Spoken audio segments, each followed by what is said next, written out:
Muted.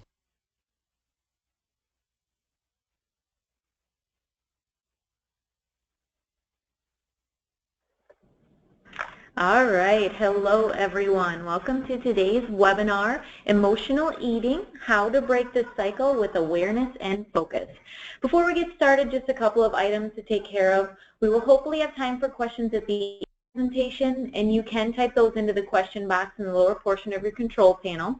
We will post a recording of the webinar online, but if you would like a copy of the presentation in PDF format, or if your question does not get answered today, please email our support inbox, which will be shown at the end as well. Okay, let's get started. Emotional eating. This is a big and complicated topic, so I'm going to try to break it down as best as I can, but as always when it comes to your health, please talk with your doctor if you have major concerns with your eating or your emotional state. Our agenda today will consist of an overview of what emotional eating is, how to gauge if your eating habits fit into that category, and some tips to help break the cycle. So, what is emotional eating? Well, let's start with this. I bet every one of you, and I know I have, had those times where we are stressed, sad, angry, even happy, whatever the emotion might be, and we reach for the nearest food and go crazy, right? That's emotional eating in a nutshell. It is using food to make yourself feel better. It's turning to food for comfort, stress relief, or as a reward rather than to satisfy hunger. Now, using food to celebrate, to give yourself a little pick-me-up, or as a reward every once in a while isn't necessarily a bad thing and doesn't mean that you suffer from a major case of emotional eating. But when it's your first thought and your first action when you need to cope with something emotional, you may have gotten yourself into that unhealthy cycle. When we use food to cope with our feelings or problems, oftentimes that underlying problem or issue doesn't get addressed. So we keep, quote unquote, feeding the problems, and we may feel better in that moment, but those feelings and issues don't go away, and we end up dealing with them again and again, hence the cycle I mentioned. And think about this. When you find yourself grabbing a cookie or 5 or whatever it is in that stressful situation, and then an hour later, have you ever felt guilt about eating it? I bet the answer is yes for most of you. We're adding just another emotional element to the problem, and that's not what we want, obviously. So it becomes a snowball effect. We eat because of an underlying stressor or problem, then we feel guilty about eating, and what do? We feel bad again, and it triggers another round of emotional eating to get that momentary good feeling moment. Then we add calories to our daily intake or sugar to our daily intake. We start to see weight gain or negative trends in other biometrics, our energy levels, our mood, etc. And we feel bad again. Notice a little trend here? Yeah, so we need to make sure that we're taking control right now. An interesting question that comes along with emotional eating is, why don't I ever crave veggies or healthy options when I'm sad or angry? Well, that burst of flavor you get from the sugary processed food is one reason, but there's more to it than that. In simple terms, your brain chemistry actually changes when you eat those types of foods. Carbohydrates set off a reaction in your body that increases a hormone called serotonin. This is called the feel-good hormone. So yeah, if you eat something that increases your serotonin, you will feel better. Well, of course I'm going to eat that, right? That's what your brain says. To add to this disadvantage we are already at due to nature, there are certain times when we're more vulnerable to those triggers and cravings. When we're stressed chronically or for long periods of time, it raises our levels of a hormone called cortisol. Due to how we adapted back a long time ago, this hormone makes your brain think you're going through a famine, and in turn it signals your body to create more cravings, so you get more motivated to eat. And sugar and carbs are all quick energy sources, so our body automatically craves those things. An interesting note, some studies have found that our comfort foods may vary according to our mood and factors like gender. One study found that happy people want pizza, sad people go more for the ice cream and cookies. Bored people go more for the salty and crunchy things. They also say that men seem to go more for homemade comfort food, meals like steak, casseroles, those types of things, while women go for chocolate and ice cream. I, for one, fully admit that I fit right into that stereotype. So again, genetics and our brains differ in how and what we crave, but it all comes down to the fact that when we reach for specific foods, when we have an emotional time, it's usually not going to be the kale and apple. One huge thing to note here before we move on, I just gave you scientific information regarding how your body is working against you when it comes to emotional eating. So it's not going to be something you can just snap out of. It's hard. It's really hard to stop this cycle. There's so many things working against us in our brain. Because our emotions can become so tied to our eating habits, your brain puts you on autopilot. And you reach for that treat whenever you're angry or stressed or whatever it may be without even thinking about it. It's not a matter of willpower or mind over matter. So please do know that. It took you time to create those connections with your brain and food, and it's going to take some time to rewire. It's very similar to someone who uses nicotine or drinks alcohol to cope. The mechanisms of the brain act the same way. So yeah, it's a pretty big deal. It's going to take practice and time, so be patient and be positive with yourself. I can't understate that enough. Be positive. Do not expect perfection. Don't forget about asking for outside support as well. Friend, family member, or a health coach, We at Health Check would be more than happy to support you on this journey. So I know you're all waiting to get to the tips and ways to start changing those habits, but let's take a quick step back first. I want to give you ways to know if what you experience is actually emotional eating. First, I'm going to give you a few differences between physical hunger and emotional hunger so you can stop and think about what is actually going on. And this can just create more awareness too. So these are kind of tips as well. Emotional hunger will come on suddenly. It hits you in an instant and it feels overwhelming. It feels really urgent. Physical hunger is going to come on more gradually. You don't all of a sudden become insanely hungry. It's going to build up. Emotional hunger craves specific foods. When you're physically hungry, almost anything's going to sound good, including those healthy things like vegetables. But emotional hunger craves foods that provide that instant rush that we talked about, that serotonin release. You feel like you need that cookie or treat or whatever it is, and that's all that's going to make you feel better. You're not hungry, you're mentally craving those things. Emotional hunger often leads to mindless eating. Before you know it, you've eaten that whole bag of chips or an entire pint of ice cream without really paying attention or even tasting, let alone enjoying it. When you're eating because you're physically hungry, you typically become more aware of what you're doing and you stop when you're full. We're going to touch more on mindful eating a little bit later in the webinar. Emotional hunger isn't satisfied once your belly is full. You keep wanting more and more, often eating until you're very uncomfortable. Physical hunger, on the other hand, doesn't necessarily need to be stuffed. You feel satisfied when your stomach is full. Again, it's more mental rather than physical, which makes sense, emotional eating versus physical hunger. So on that same note, emotional hunger isn't located in the stomach. Rather than feeling your stomach growling or feeling that stomach ache, you feel your hunger as a craving that you can't get out of your head. You can't stop thinking about that food that you want, right? And then last, emotional hunger often leads to regret, guilt, or shame. We talked about this already. When you eat to satisfy physical hunger, you're unlikely to feel guilty because you're simply giving your body what it needs. If you feel guilty after you eat, it's likely because you know deep down that you're not eating for nutritional reasons. So take a second, think about the differences, and again, that can just make you become more mindful as far as when you're eating. You can ask yourself, why are you actually eating? So, are you an emotional eater? Here's a couple questions to ask yourself. I've covered some of these in what I just talked about, but this is a nice, just kind of succinct list for you. So, do you eat more when you're feeling stressed or emotional? Do you eat when you're not hungry or when you're already full after you've just eaten? Do you eat to feel better, to calm, soothe yourself when you're sad, mad, all those emotions that we've already talked about? Do you reward yourself with food if you did something good? Do you regularly eat until you stuff yourself? Does food make you feel safe? Do you feel like food is a friend? Now that's kind of an interesting question because people don't really think of it that way. But I mean, if that's something that you turn to for emotional support, it kind of is like a friend. So think about that.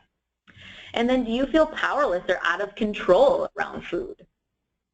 So take a minute to really think about these questions and the answers. If you find that you're answering yes to some or most of these, then it is time to start taking control of these things and get yourself back on the right track, which is what we're going to do now. So hopefully the rest of this webinar will give you some of that direction to get you started. So here we are. Tip number 1, find your trigger. This is so important. I already talked about that underlying issue that causes us to start eating. So if you don't know what that trigger is, it's going to be pretty hard to acknowledge it and be mindful of it and start working on it. Most of us know at least some of the triggers, but it's important to actually acknowledge them so we can start making a plan to not only not eat after that trigger happens, but to take steps to help that actual underlying issue. Now, again, that's going to be a much bigger issue than what we will cover today, and I'm just going to stick to those tips to help prevent the action of eating after the trigger. But once you make your trigger list and realize what yours are, please look at it honestly and then start thinking about ways to help yourself deal with that. So, what situations, places, or feelings make you reach for the comfort of food? Most emotional eating is linked to negative feelings, but it can also be triggered by positive emotions, like I mentioned, such as rewarding yourself for achieving a goal or celebrating a holiday, happy events. Here are some common causes of emotional eating to take a look at. First one, stress. This is probably the biggest trigger for most people. And like I talked about earlier with the release of cortisol, it's not just in your mind. Chronic stress is absolutely an epidemic in our society, so chances are this could be a trigger for you. Next one, boredom or tiredness. Okay, you're sitting on the couch relaxing for the night, no plans, you're mindlessly flipping through the channels, looking at your phone, reading a magazine, you're thinking you should just go to bed because it's late, but you can't seem to pry yourself off of the couch. We've all been there, right? All of a sudden, you find an empty bag of chips next to you. How in the world did that happen? It must be ghosts, right? It couldn't have been you. Unfortunately, that's probably not the answer. Boredom is almost as likely as stress for us to reach for food. And some of you are thinking, well, that's not really emotional, though. Well, it is. It's an emotion like anything else. If your brain is stimulated with something, emotions follow. When you have nothing to stimulate you, you feel bored, right? And then tiredness impairs your emotions greatly. Who hasn't been tired and cranky like a 3-year-old? And what were we taught to quiet us down when we were actually 3? Most of us probably with food. And what do we do to appease our crankiness now still? Food. I will get to the learned habits again here in just a second. Next trigger to be on the lookout for, avoiding emotions. So if you have something going on in your life that's causing you sadness, anxiety, fear, anger, loneliness, just to name a few, eating can be an escape. Instead of focusing on the problem, you focus on the food and then that temporary release of hormones that comes along with it. This is very common. These are all very common. I'm going to keep saying that. But some people might have multiple. Some people might be able to zero in on one of these triggers. Next one that I said I was going to come back to, habits. Think back to memories from when you were a kid, when you got an A on your report card or did well in the band concert or baseball game. Did your parents take you out to eat or give you a treat? When you had something bad happen, did they give you comfort food? These emotionally based childhood eating habits often carry over into adulthood. It makes sense. You're creating those habits when you're a kid. Our brains connect certain foods with making us feel better. And those connections don't just go away. We have to consciously overcome them and create new connections, which I will get to some tips on how to do that here in a little bit. Last common trigger, social influences. You had a hard day at work, so you and your girlfriends head out to the bar for a drink and some onion rings. And even if it's not your emotional response, say your friend just broke up with their significant other and they want to run to the local ice cream shop. You go out of support. Well, and you have to get the ice cream too, right? Out of support. It's easy to overindulge simply because the food is there or because everyone else is eating. You can also feel nervous in some social situations, so you eat more because of that. There are obviously other triggers out there, but these are some big ones to get you thinking. Like I said before, your long-term focus needs to be coming up with a solution to that initial trigger. This is not easy, but is the key to long-term success. We can help you to not turn to food when the triggers come about, but to create the best plan for success, you need to work on those initial triggers. Don't ignore the emotions. Learning to acknowledge and deal with them is the key to overcoming them. We have plenty of other webinars out there about coping with stress, changing habits, emotional issues, things like that. So you can check out the blog to see some of those. But for today's purposes, like I said, let's focus on that short term. What to do when the trigger hits. All right, find other ways to feed your feelings and emotions. When that stress hits you, or you're bored, or you want to forget about how that conversation made you feel, what can you do other than reach for food? What can you do to fulfill that emotional need to create that physical and mental response without food? First option, stop, pause. Take a time out and do some deep breathing. Try this. Inhale and count to 4. Then you're going to hold that breath. While you're holding it, count to 7. I'll wait a few seconds. And then we're going to exhale for the count of 8. Now what this does, it slows you down. When we get stressed or emotional, our breathing tends to speed up. This is one way of slowing things down to make you more mindful of your breathing and your thoughts. So if you can slow yourself down and you can think before you grab that candy bar, grab whatever it is, you can maybe change your decision. It's all about stopping and taking that time.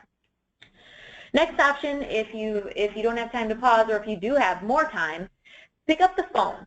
And I don't mean get on Facebook and put on your wall that you're stressed and hope somebody answers you on your wall. I mean, pick up the phone, literally dial a friend or family member's phone number and speak words at them. Texting is acceptable if you need a compromise. If you don't want to talk to a human, pet your dog or cat or fish. Okay, don't pet your fish, but you get my point. Talk to your pets to get out some feelings. They are very good listeners. There are studies that show that petting animals, talking to animals, can actually decrease cortisol, which, like I said, chronic stress raises. So again, let's use all of the tools that we have. Find something that's going to help you stop and relax in that moment.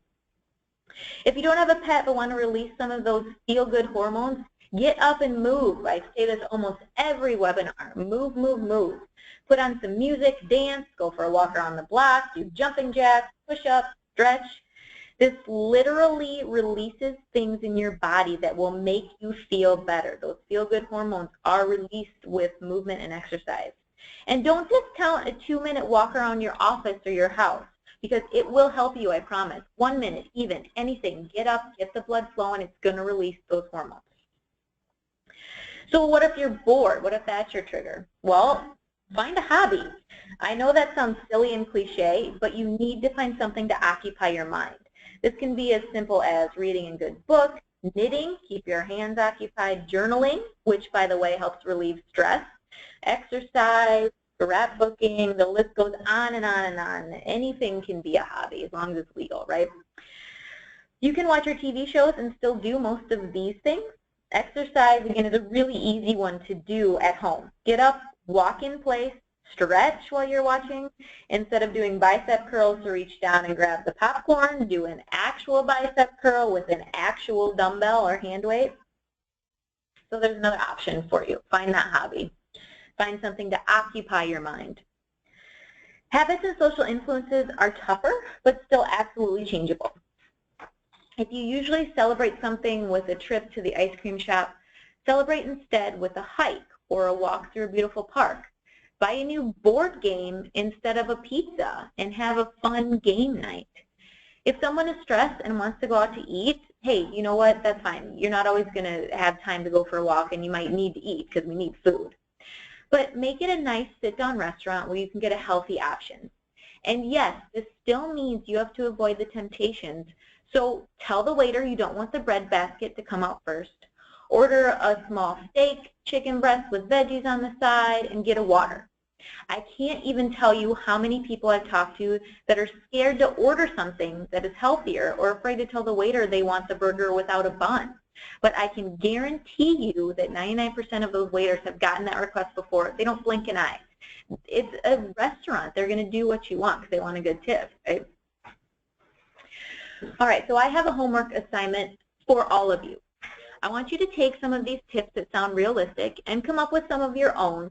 And I want you to make a physical checklist with at least, say, 3 items on it. The more, the better. Every time you feel that emotional need to grab a treat, you get that list out and you go right down line by line and do these before you give in.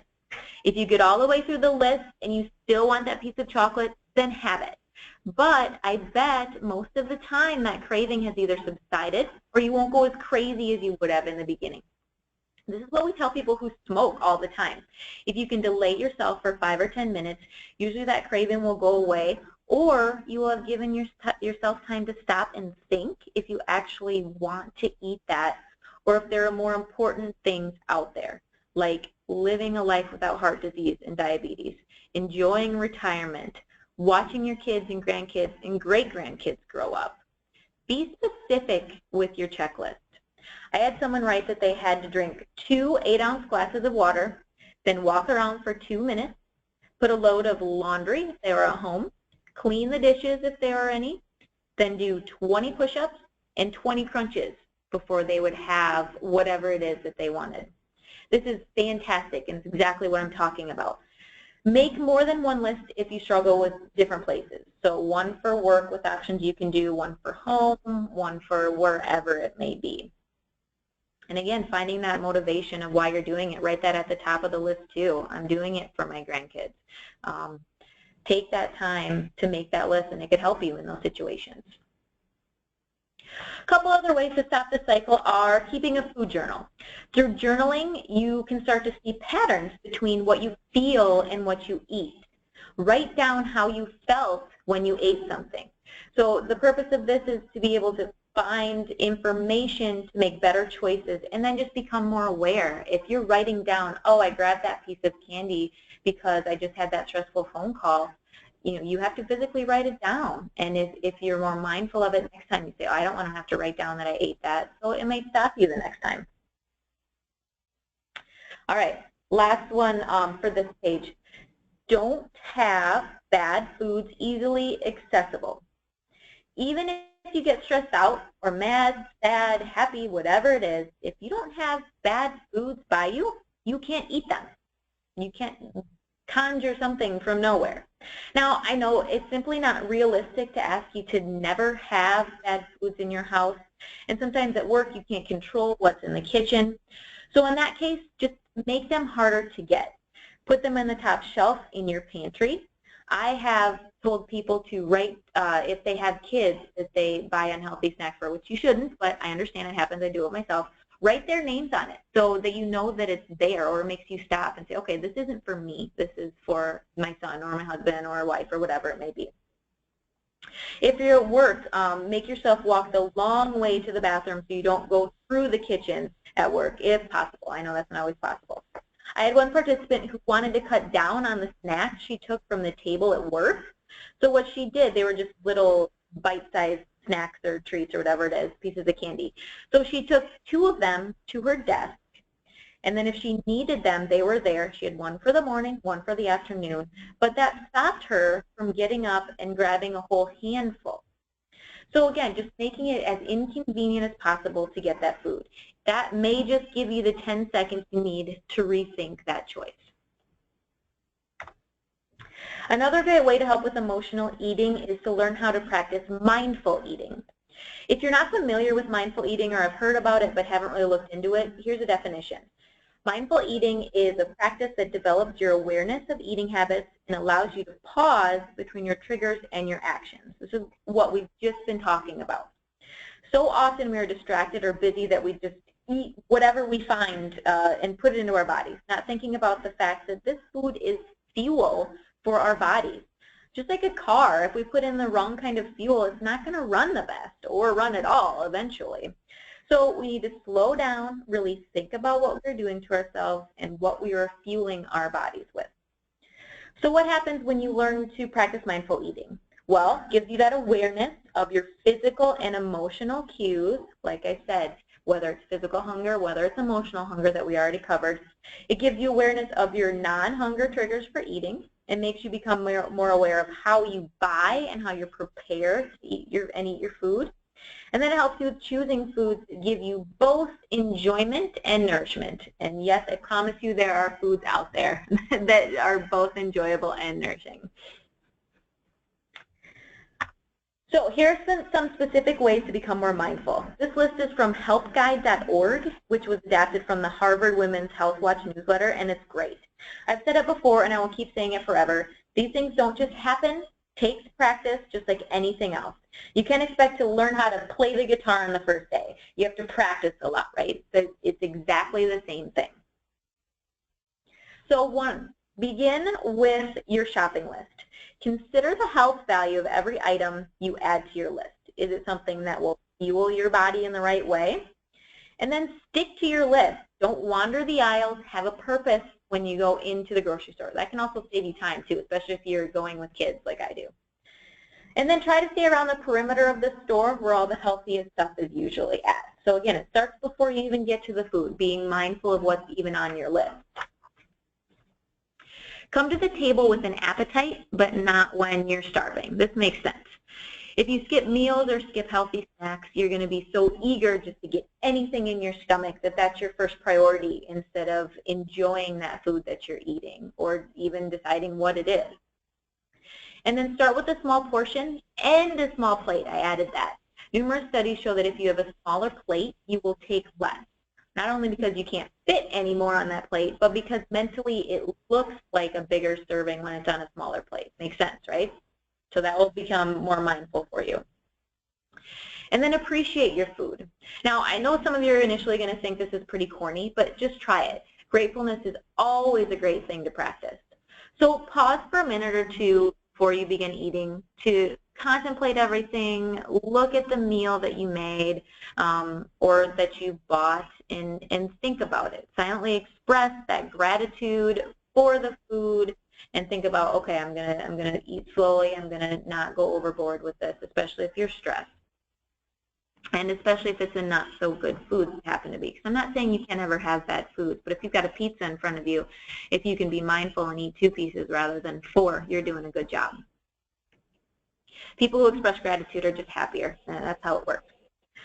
And then bring all your senses to the meal. When you're cooking, when you're serving it, when you're eating it, recognize everything, the scent, the texture, everything. As you chew, try to identify all those ingredients, especially seasonings. The more you appreciate the little things with your food, the more you think about what you put in your body and what you don't want to put in your body. Then take small bites. It's easier to taste food completely when your mouth isn't full. Put your utensil down between bites and then chew it thoroughly. So I'm talking, 20, 40 times depending on what the food is. This, again, is going to keep you more mindful. It's going to slow you down if you're eating not necessarily the best things. If you follow the advice above, you're not going to gobble your food down, and you're just going to give your stomach time to signal your brain that you're full. So again, mindful eating ties into that emotional eating because it's just going to give you a second to think about what food you want to put into your body, how to plan ahead to make sure you've got the healthier options, and if you're not eating the best things, how to slow down so you're not going to eat as much if you do happen to have something that's not so good for you. It's just another way to help realize the purpose of the food we eat and to help stop that mindlessness that can happen when we let our emotions dictate what we put in our mouth. So here's some tips to hopefully help you get started on the path of breaking that cycle of emotional eating. Like I said, not easy. It's not something that's going to happen overnight. You're going to have to put the work in. And on that note, if you feel like the problem is bigger than you, that there's something else going on, don't be afraid to seek outside help. EAP programs, employee assistance programs are available to many of you through your work. Don't let something like your ego get in the way of some real progress with your health, because like I said, this can be a huge issue, and don't be afraid to get ask for help, excuse me. So that's it. I hope I've been able to provide some realistic action items for you to start on that path to break that cycle.